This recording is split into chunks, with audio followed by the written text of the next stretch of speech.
Madam President, Mr. Secretary General, First Lady of the United States, distinguished delegates, ambassadors, and world leaders.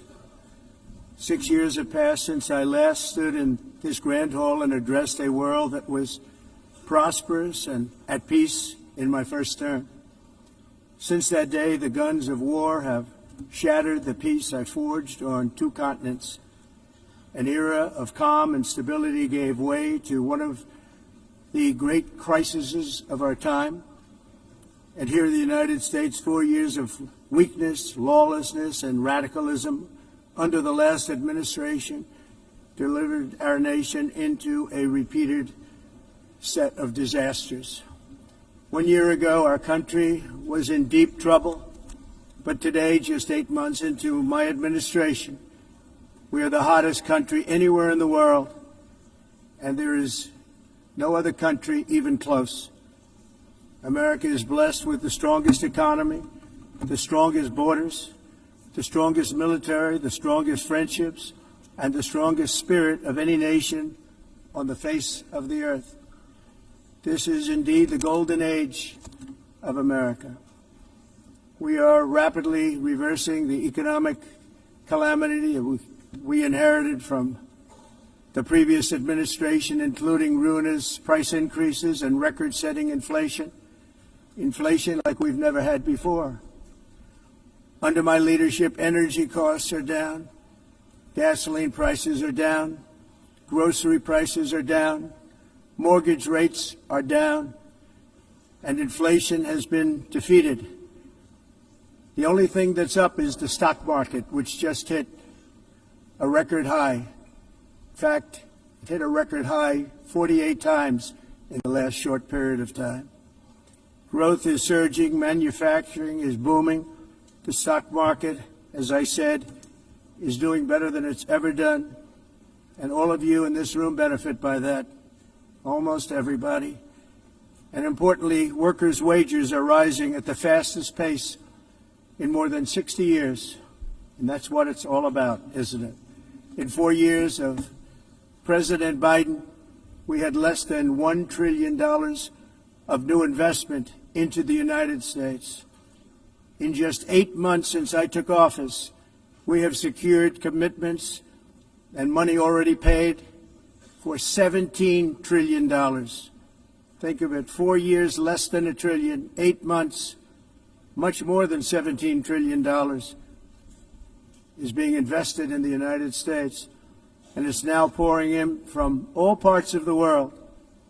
We've implemented the largest tax cuts in American history and the largest regulation cuts in American history, making this once and again the best country on earth to do business.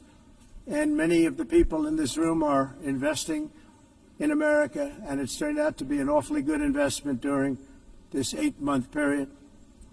In my first term, I built the greatest economy in the history of the world. We had the best economy ever, history of the world. And I'm doing the same thing again, but this time it's actually much bigger and even better. The numbers far surpass my record-setting first term. On our southern border, we have successfully repelled a colossal invasion, and for the last 4 months, and that's 4 months in a row, the number of illegal aliens admitted and entering our country has been 0. Hard to believe, because if you look back just a year ago, it was millions and millions of people pouring in from all over the world, from prisons, from mental institutions, drug dealers. All over the world they came. They just poured into our country with the ridiculous open border policy of the Biden administration. Our message is very simple. If you come illegally into the United States, you're going to jail, or you're going back to where you came from, or perhaps even further than that. You know what that means. I want to thank the country of El Salvador for the successful and professional job they've done in receiving and jailing so many criminals that entered our country. And it was under the previous administration that the number became record-setting, and they're all being taken out. We have no choice. And other countries have no choice because other countries are in the exact same situation with immigration. It's destroying your country, and you have to do something about it. On the world stage, America is respected again like it has never been respected before. You think about 2 years ago, 3 years ago, 4 years ago, or 1 year ago, we were a laughingstock all over the world. At the NATO summit in June, virtually all NATO members formally committed to increase defense spending at my request from 2% to 5% of GDP, making our alliance far stronger and more powerful than it was ever before. In May, I traveled to the Middle East to visit my friends and rebuild our partnerships in the Gulf and those valued relationships with Saudi Arabia, Qatar, and the UAE, and other countries are now, I believe, closer than ever before. My administration has negotiated one historic trade deal after another, including with the United Kingdom, the European Union, Japan, South Korea, Vietnam, Indonesia, the Philippines, Malaysia, and many, many others. Likewise, in a period of just 7 months, I have ended 7 unendable wars. They said they were unendable.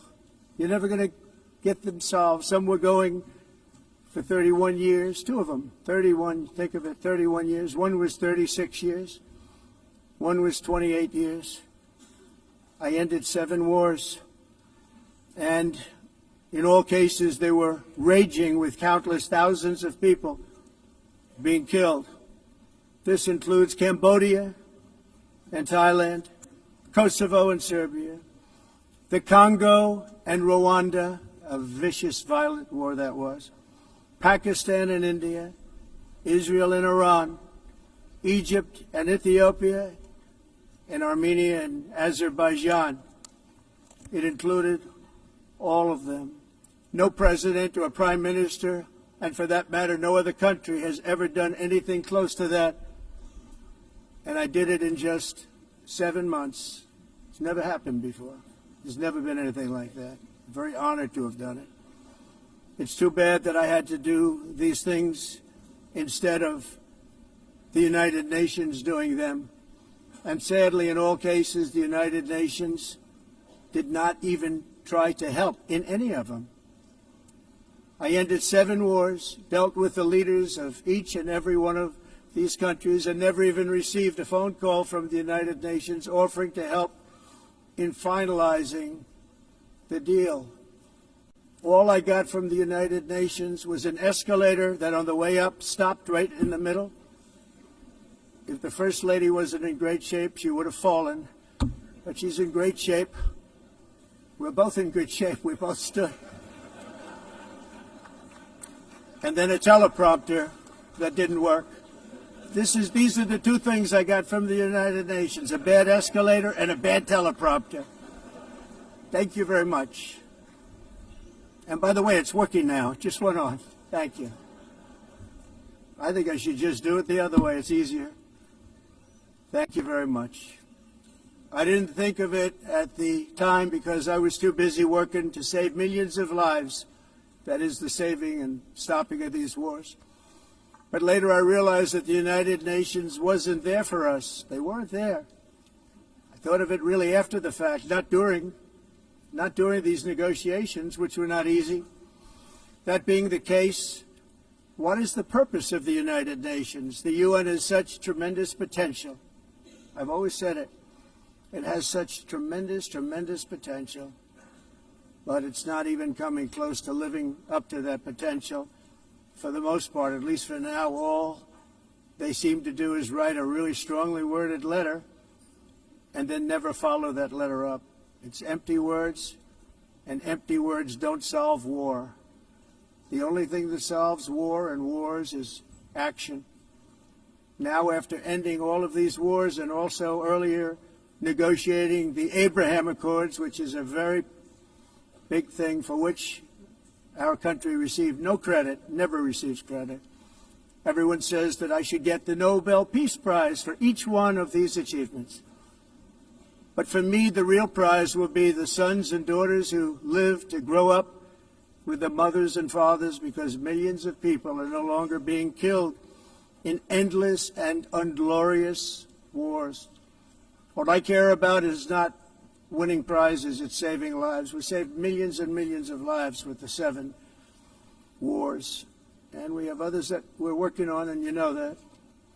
Many years ago, a very successful real estate developer in New York, known as Donald J. Trump, I bid on the renovation and rebuilding of this very United Nations complex. I remember it so well.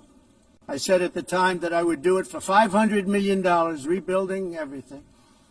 It would be beautiful. I used to talk about, I'm going to give you marble floors. They're going to give you terrazzo. I'm going to give you the best of everything. You're going to have mahogany walls. They're going to give you plastic. But they decided to go in another direction, which was much more expensive at the time, and which actually produced a far inferior product. And I realized that they did not know what they were doing when it came to construction, and that their building concepts were so wrong, and the product that they were proposing to build was so bad and so costly. It was going to cost them a fortune. And I said, and wait till you see the overruns. Well, I turned out to be right. They had massive cost overruns and spent between $2 and $4 billion on the building and did not even get the marble floors that I promised them. You walk on terrazzo. Do you notice that? As far as I'm concerned, frankly, looking at the building and getting stuck on the escalator, they still haven't finished the job. They still haven't finished. That was years ago. The project was so corrupt that Congress actually asked me to testify before them on the tremendous waste of money, because it turned out that they had no idea what it was, but they knew it was anywhere between $2 and $4 billion as opposed to $500 million with a guarantee. But they had no idea, and I said it cost much more than $5 billion.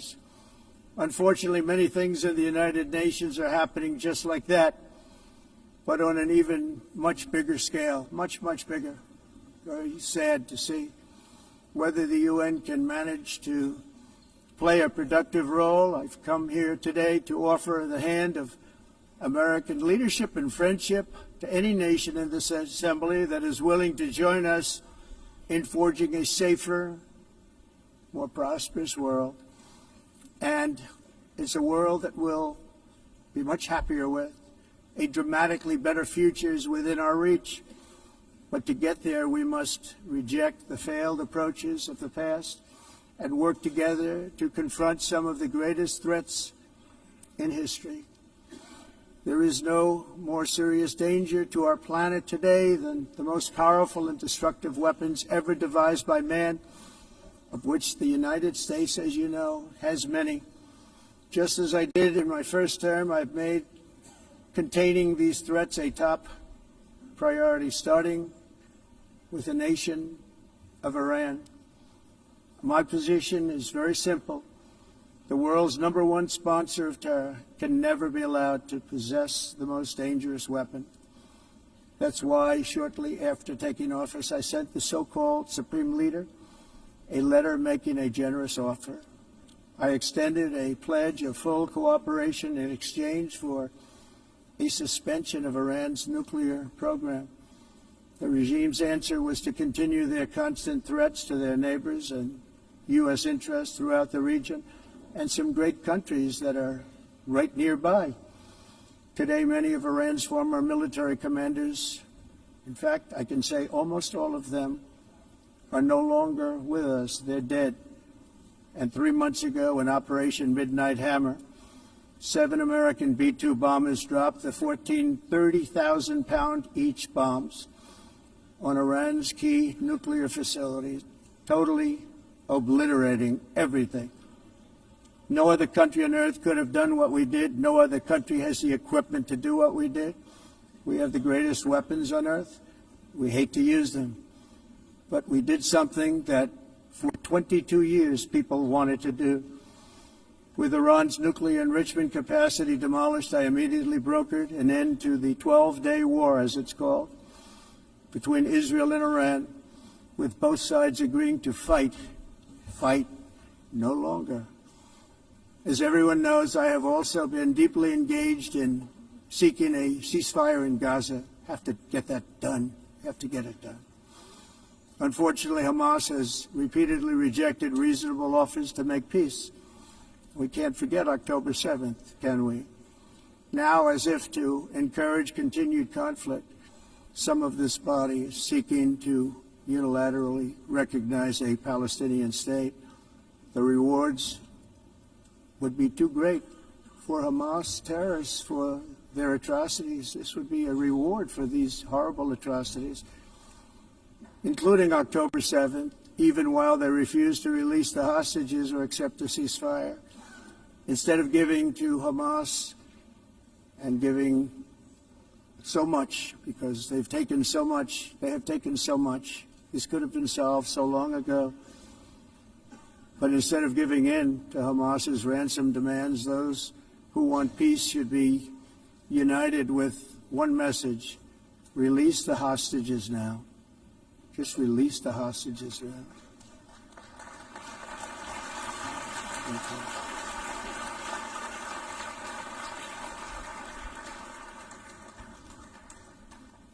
Thank you. As we've got to come together, and we will come together, got to get it done. We have to stop the war in Gaza immediately. We have to stop it. We have to get it done. We have to negotiate, immediately have to negotiate peace. We got to get the hostages back. We want all 20 back. We don't want 2 and 4. As you know, I got, along with Steve Witkoff and others that helped us, Marco Rubio, we got most of them back. We were involved in all of them. But I always said the last 20 are going to be the hardest, and that's exactly what happened. We have to get them back now. We don't want to get back 2, and then another 2, and then 1, and then 3. Have this process. No, we want them all back, and we want the actually 38 dead bodies back too. Those parents came to me, and they want them back, and they want them back very quickly and very badly. As though they were alive, they want them. They want them every bit as much as if their son or daughter were alive. I've also been working relentlessly, stopping the killing in Ukraine. I thought that would be, of the 7 wars that I stopped, I thought that would be the easiest because of my relationship with President Putin, which had always been a good one.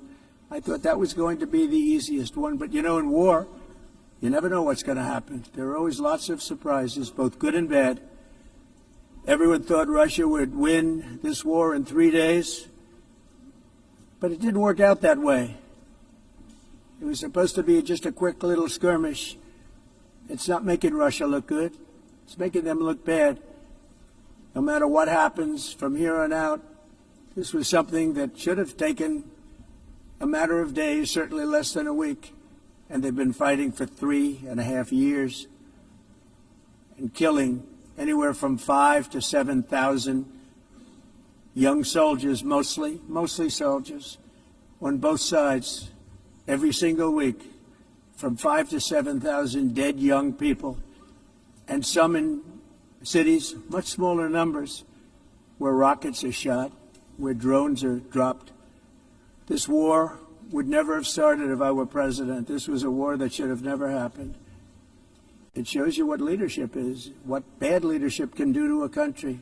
Look what happened to the United States, and look where we are right now in just a short period of time. The only question now is how many more lives will be needlessly lost on both sides. China and India are the primary funders of the ongoing war by continuing to purchase Russian oil.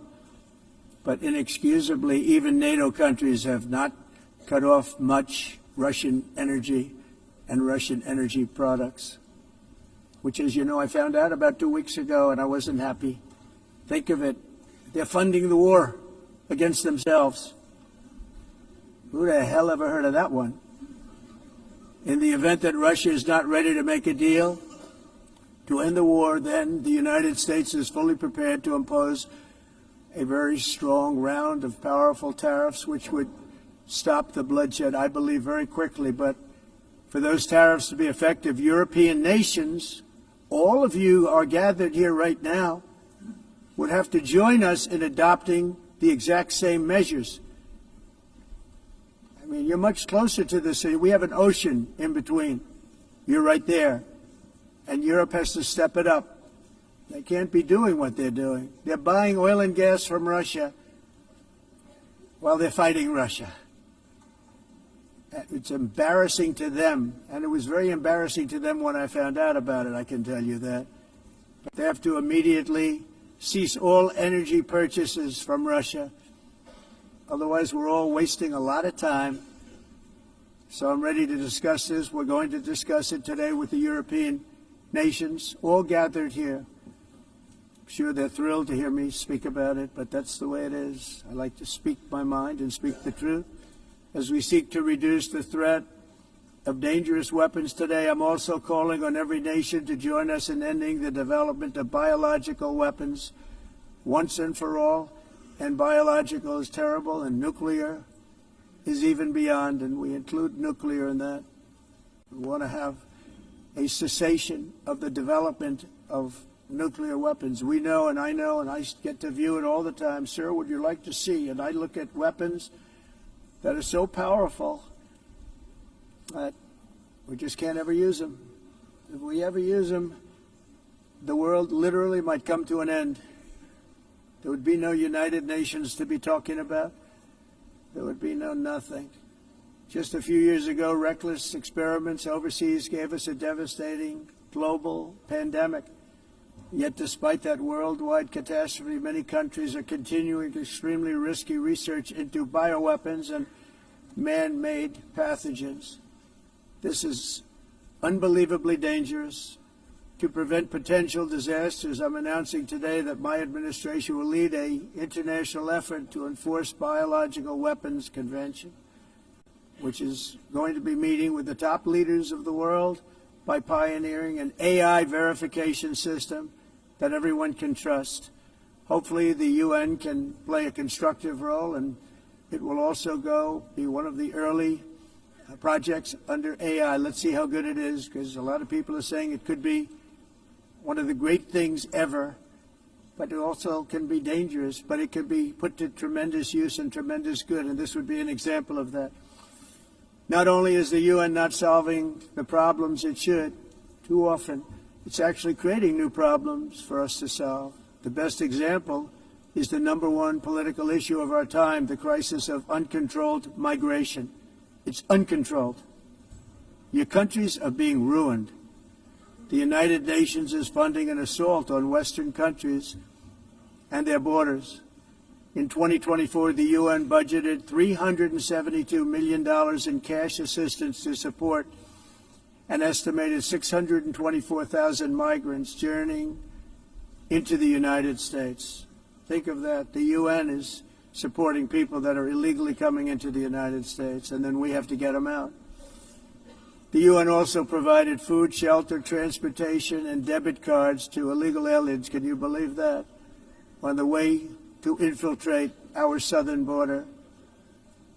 Millions of people came through that southern border. Just a year ago, millions and millions of people were pouring in, 25 million altogether over the 4 years of the incompetent Biden administration. And now we have it stopped, totally stopped. In fact, they're not even coming anymore because they know they can't get through. But what took place is totally unacceptable. The UN is supposed to stop invasions, not create them and not finance them. In the United States, we reject the idea that mass numbers of people from foreign lands can be permitted to travel halfway around the world, trample our borders, violate our sovereignty, cause unmitigated crime, and deplete our social safety net. We have reasserted that America belongs to the American people, and I encourage all countries to take their own stand in defense of their citizens as well. You have to do that because I see it. I'm not mentioning names. I see it, and I can call every single one of them out. You're destroying your countries. They're being destroyed. Europe is in serious trouble. They've been invaded by a force of illegal aliens like nobody's ever seen before. Illegal aliens are pouring into Europe. Nobody is ever, and nobody's doing anything to change it, to get them out. It's not sustainable. And because they choose to be politically correct, they're doing just absolutely nothing about it. And I have to say, I look at London, where you have a terrible mayor, terrible, terrible mayor, and it's been so changed, so changed. Now they want to go to Sharia law, but you're in a different country. You can't do that. Both the immigration and their suicidal energy ideas will be the death of Western Europe if something is not done immediately. This cannot be sustained. What makes the world so beautiful is that each country is unique. But to stay this way, every sovereign nation must have the right to control their own borders. You have the right to control your borders, as we do now, and to limit the sheer numbers of migrants entering their countries and paid for by the people of that nation that were there and that built that particular nation at the time.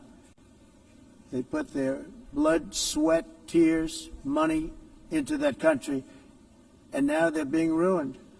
Proud nations must be allowed to protect their communities and prevent their societies from being overwhelmed by people they have never seen before, with different customs, religions, with different everything.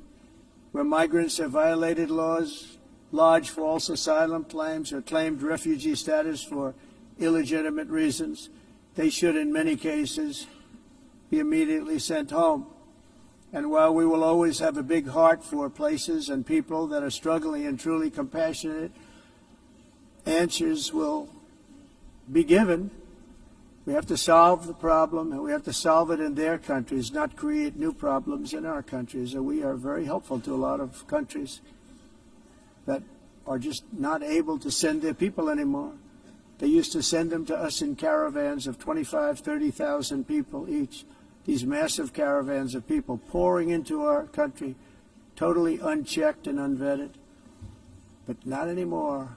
According to the Council of Europe, in 2024, almost 50% of inmates in German prisons were foreign nationals or migrants. In Austria, the number was 53% of the people in prisons were from places that weren't from where they are now.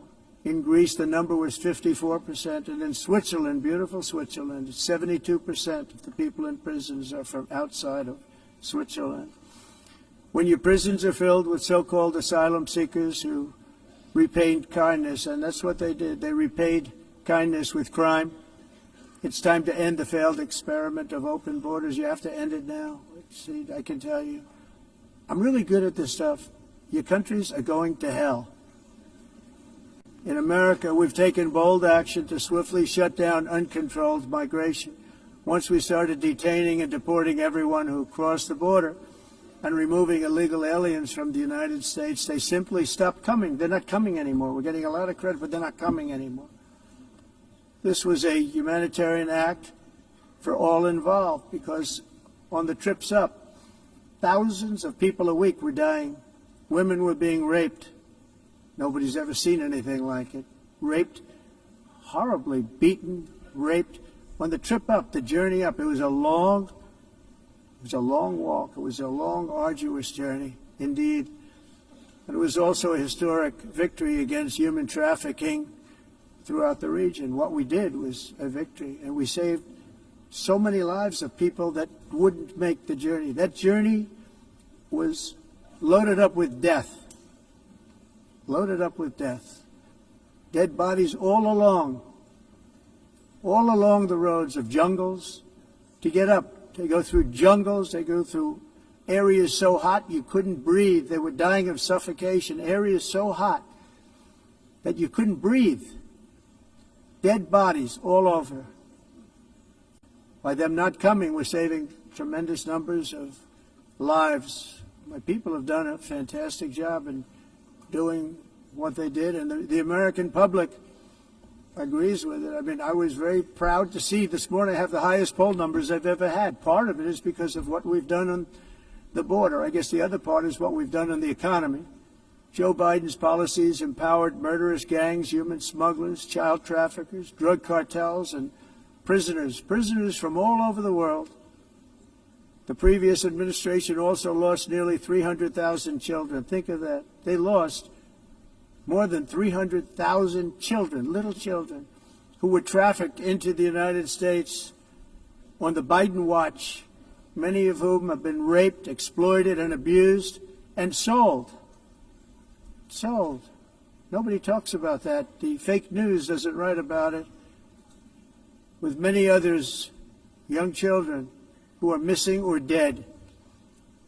And we found a lot of these children, and we're sending them back, and we've been sending them back to their parents. They said, nobody knows who they are. They said, where do you come from? And they'll give us a country, and we'll find out, and we'll figure it out, and we'll bring them back to their homes.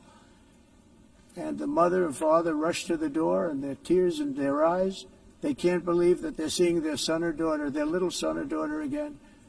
We've done almost 30,000 of them so far. Any system that results in the mass trafficking of children is inherently evil. Yet that is exactly what the globalist migration agenda has done, and it's what it's all about. In America, those days, as you know, are over. The Trump administration is working, and we are continuing to work to track down the villains that are causing this problem, and also, as I said, to get back the 30,000 we've already returned. Now I think we're going to have another. We're going to find a lot. You're not going to find all of them. 300, more than 300,000. They're lost or they're dead. They're lost or they're dead because of the animals that did this. To protect our citizens, I've also designated multiple savage drug cartels as far as and you see this, and you see it happening right before your eyes. Let's put it this way. People don't like taking big loads of drugs in boats anymore. There aren't too many boats that are traveling on the seas by Venezuela. They tend not to want to travel very quickly anymore. And we've virtually stopped drugs coming into our country by sea. We call them the water drugs. They kill hundreds of thousands of people. I've also designated multiple savage drug cartels as far as foreign terrorist organizations, along with two bloodthirsty transnational gangs, probably the worst gangs anywhere in the world, MS-13 and Tren de Aragua. Tren de Aragua is from Venezuela, by the way. Such organizations torture, maim, mutilate, and murder with impunity. They're the enemies of all humanity. For this reason, we've recently begun using the supreme power of the United States military to destroy Venezuelan terrorists and trafficking networks led by Nicolas Maduro. To every terrorist thug smuggling poisonous drugs into the United States of America, please be warned that we will blow you out of existence. That's what we're doing. We have no choice. Can't let it happen. They're destroying. I believe we lost 300,000 people last year to drugs, 300,000. Fentanyl and other drugs. Each boat that we sink carries drugs that would kill more than 25,000 Americans. We will not let that happen. Energy is another area where the United States is now thriving like never before. We're getting rid of the falsely named renewables. By the way, they're a joke. They don't work. They're too expensive. They're not strong enough to fire up the plants that you need to make your country great. The wind doesn't blow. Those big windmills are so pathetic and so bad, so expensive to operate. And they have to be rebuilt all the time, and they start to rust and rot. Most expensive energy ever conceived, and it's actually energy. You're supposed to make money with energy, not lose money. You lose money, the governments have to subsidize. You can't put them out without massive subsidies. And most of them are built in China, and I give China a lot of credit. They build them, but they very few wind farms. So why is it that they build them and they send them all over the world, but they barely use them? You know what they use? Coal. They use gas. They use almost anything, but they don't like wind. But they sure as hell like selling the windmills. Europe, on the other hand, is a long way to go, with many countries being on the brink of destruction because of the green energy agenda. And I give a lot of credit to Germany. Germany was being led down a very sick path, both on immigration, by the way, and on energy. they were going green and they were going bankrupt. And the new leadership came in and they went back to where they were with fossil fuel and with nuclear, which is good. It's now safe. You can do it properly. But they went back to where they were and they opened up a lot of different plants, energy producing plants, and they're doing well. I give Germany a lot of credit for that. They've said this is a disaster, what's happening. They were going all green. All green is all bankrupt. That's what it represents. And it's not politically correct. I'll be very badly criticized for saying it, but I'm here to tell the truth. I don't care. It doesn't matter to me. I'm in New York City. I'm feeling a lot safer. Crime, we're getting crime down. And by the way, speaking of crime, Washington, D.C. was the crime capital of America. Now it's after 12 days, it's a totally safe city. Everyone's going out to dinner. They're going out to restaurants. Your wife can walk down the middle of the street with or without you. Nothing's going to happen. My people have done a fantastic job. And yes, I called in the National Guard, and the National Guard took care of business. And they weren't politically correct, but they took care of business. We got 1,700 career criminals out, brought them back to where they came from, the countries where they came from, or put them in jails. Washington, D.C. is now a totally safe city again, and I welcome you to come. In fact, we'll have dinner together at a local restaurant, and we'll be able to walk. We don't have to go by an armor-plated vehicle. We'll walk right over there from the White House.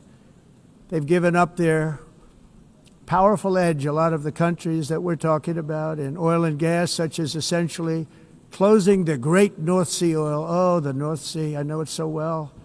Aberdeen was the oil capital of Europe, and there's tremendous oil that hasn't been found in the North Sea, tremendous oil. And I was with the Prime Minister I respect and like a lot, and I said, you're sitting with the greatest asset. They essentially closed it by making it so highly taxed that no developer, no oil company can go there.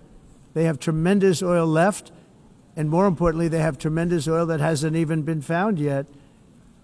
And what a tremendous asset for the United Kingdom. And I hope the Prime Minister is listening, because I told it to him 3 days in a row. That's all he heard. North Sea oil, North Sea, because I want to see them do well. I want to stop seeing them ruining that beautiful Scottish and English countryside with windmills and massive solar panels that go 7 miles by 7 miles, taking away farmland. But we're not letting this happen in America. In 1982, the executive director of the United Nations Environmental Program predicted that by the year 2000, climate change would cause a global catastrophe. He said that it will be irreversible, as any nuclear holocaust would be. This is what they said at the United Nations. What happened? Here we are. Another UN official stated in 1989 that within a decade, entire nations could be wiped off the map by global warming. Not happening. You know, it used to be global cooling. If you look back years ago in the 1920s and the 1930s, they said, global cooling will kill the world. We have to do something. Then they said global warming will kill the world, but then it started getting cooler, so now they could just call it climate change, because that way they can't miss. It's climate change, because if it goes higher or lower, whatever the hell happens, there's climate change. It's the greatest con job ever perpetrated on the world, in my opinion. Climate change, no matter what happens, you're involved in that. No more global warming, no more global cooling, all of these predictions made by the United Nations and many others, often for bad reasons, were wrong. They were made by stupid people that have cost their countries fortunes and given those same countries no chance for success. If you don't get away from this green scam, your country is going to fail.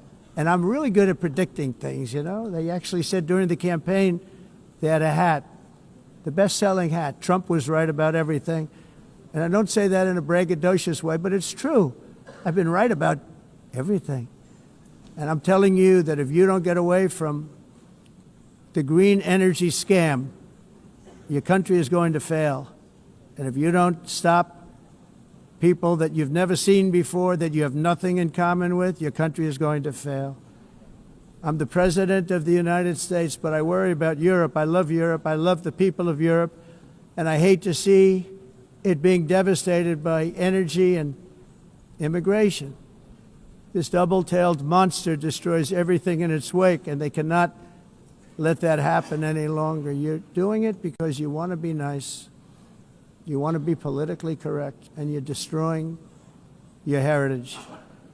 They must take control strongly and immediately of the unmitigated immigration disaster and the fake energy catastrophe before it's too late.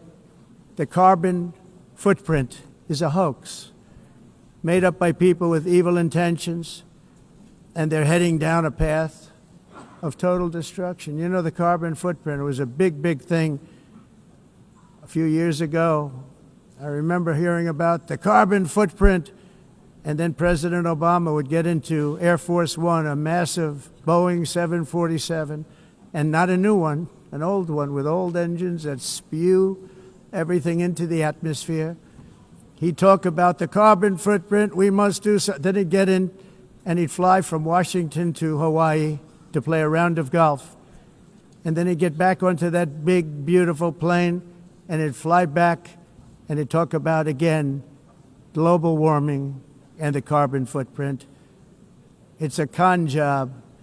At extreme cost and expense, Europe reduced its own carbon footprint by 37%. Think of that. Congratulations, Europe. Great job. You cost yourself a lot of jobs, a lot of factories closed, but you reduced the carbon footprint by 37%. However, for all of that sacrifice and much more, it's been totally wiped out and then some by a global increase of 54%. Much of it coming from China and other countries that are thriving around China, which now produces more CO2 than all the other developed nations in the world.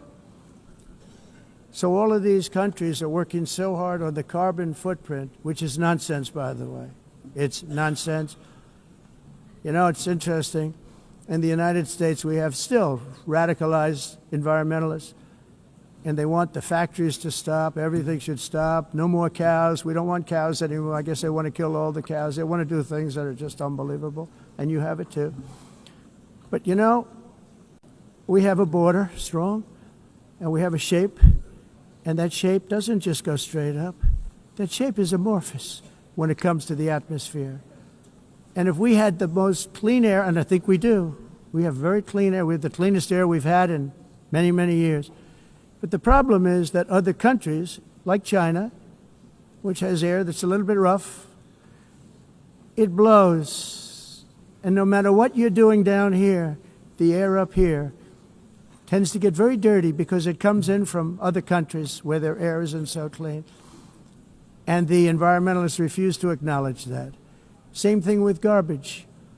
In Asia, they dump much of their garbage right into the ocean. And over about a 1 week and 2 week journey, it flows right past Los Angeles. You've seen it. Massive amounts of garbage, almost too much to do anything about, flowing past Los Angeles, past San Francisco.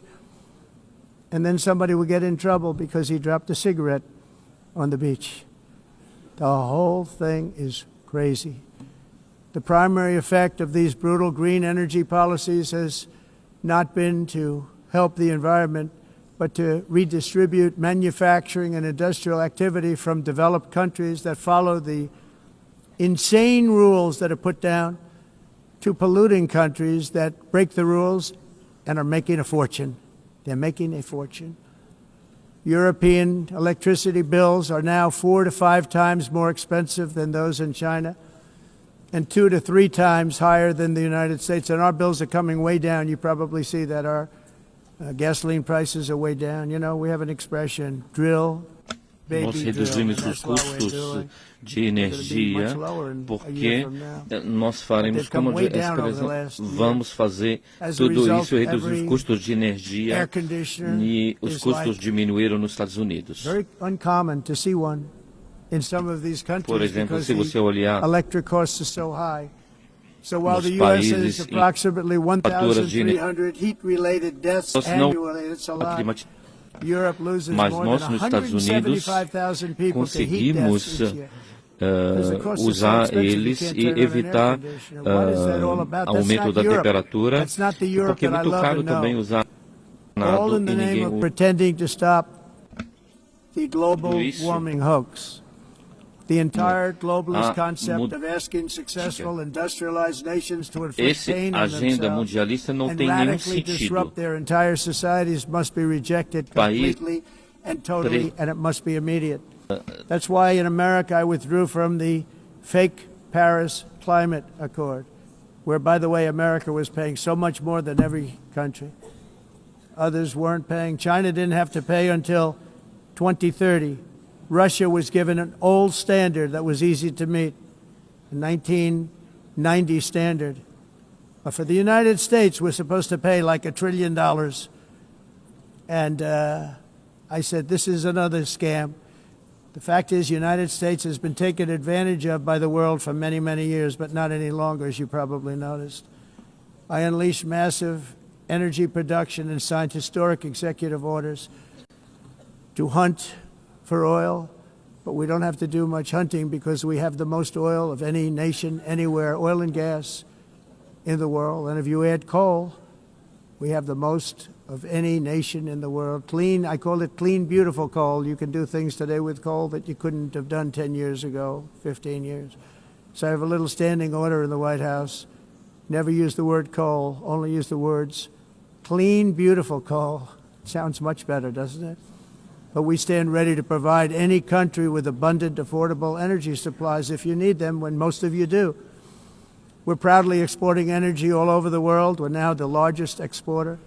In the United States, we want trade and robust commerce with all nations, everybody. We want to help nations. We're going to help nations. But it must also be fair and reciprocal. The challenge with trade is much the same with climate. The countries that followed the rules, all their factories have been plundered. It's really sad to watch. They've been broken. They've been broken by countries that broke the rules. That's why the United States is now applying tariffs to other countries, and much as these tariffs were for many years applied to us, uncontrollably applied to us. We've used tariffs as a defense mechanism under the Trump administration, including my first term, where hundreds of billions of dollars in tariffs were taken in. And by the way, we had the lowest inflation, and now we have very low inflation. The only thing different is that we have hundreds of billions of dollars flowing into our country. But this is how we will ensure that the system works for everyone and is sustainable into the future. We're also using tariffs to defend our sovereignty and security throughout the world, including against nations that have taken advantage of former U.S. administrations for decades, including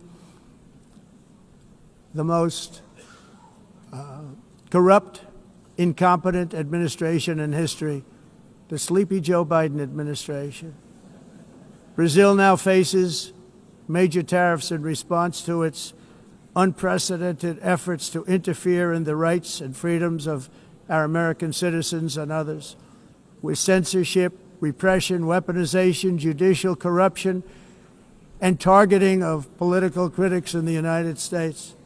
I have a little problem saying this because I must tell you, I was walking in and the leader of Brazil was walking out. We saw him, and I saw him, he saw me, and we embraced.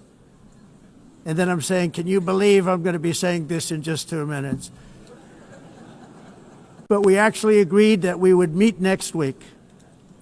We didn't have much time to talk, like about 20 seconds. They were in retrospect, I'm glad I waited because this thing didn't work out too well. But we did talk. We had a good talk, and we agreed to meet next week, if that's of interest. But he seemed like a very nice man, actually. He liked me, I liked him. But if you, and I only do business with people I like. When I don't like them, I don't like them. But we had, at least for about 39 seconds, we had excellent chemistry. It's a good sign.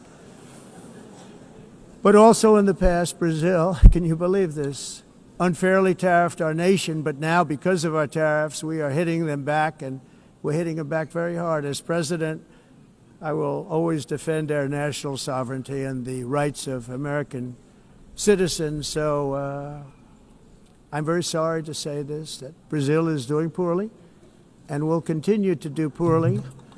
They can only do well when they're working with us. Without us, they will fail, just as others have failed. It's true. Next year, the United States will celebrate the 250th anniversary of our glorious independence, a testament to enduring power and American freedom and spirit. We will also be proudly hosting the 2026 FIFA World Cup, and shortly thereafter, the 2028 Olympics, which is going to be very exciting. I hope you all come. I hope that countless people from all over the globe will take part of these will be great celebrations of liberty and human achievement, and that together we all can rejoice in the miracles of history that began in July 4th, 1776, when we founded the light to all nations. And it's something really that an amazing thing came out of that date. It's called the United States of America. In honor of this momentous anniversary, I hope that all countries who find inspiration in our example will join us in renewing our commitment, values, and those values really that we hold so dear. Together, let us defend free speech and free expression. Let us protect religious liberty, including for the most persecuted religion on the planet today. It's called Christianity. And let us safeguard our sovereignty and cherish qualities that have made each of our nations so special, incredible, and extraordinary. In closing, I just want to repeat that immigration and the high cost of so-called green renewable energy is destroying a large part of the free world and a large part of our planet. Countries that cherish freedom are fading fast because of their policies on these two subjects. You need strong borders and traditional energy sources if you are going to be great again.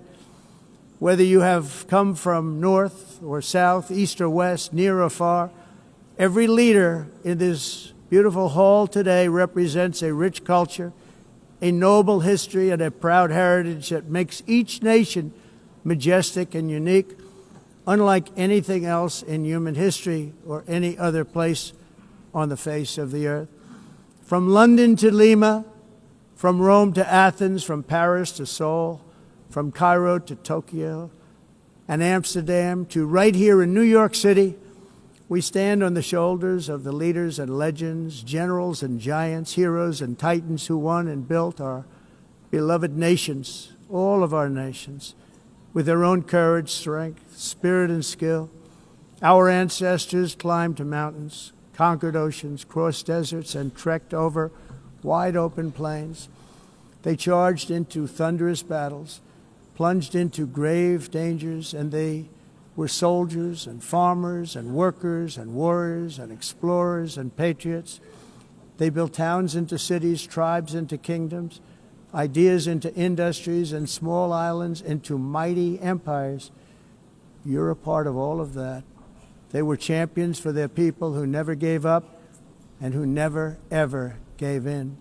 Their values defined our national identities. Their visions forged our magnificent destiny. Everybody in this room is a part of it in your own way. Each of us inherits the deeds and the myths, the triumphs, the legacies of our own heroes and founders who so bravely showed us the way. Our ancestors gave everything for homelands that they defended with pride, with sweat, with blood, with life, and with death. Now the righteous task of protecting the nations that they built belongs to each and every one of us.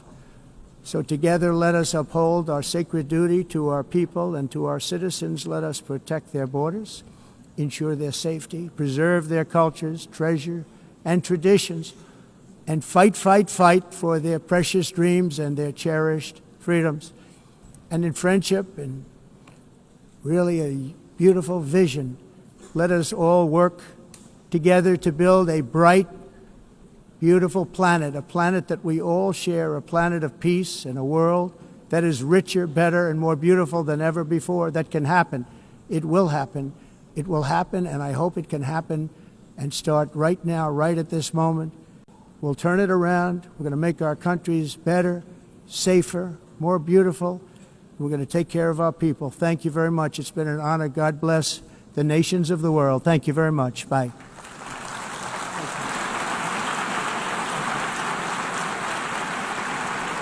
Thank you very much.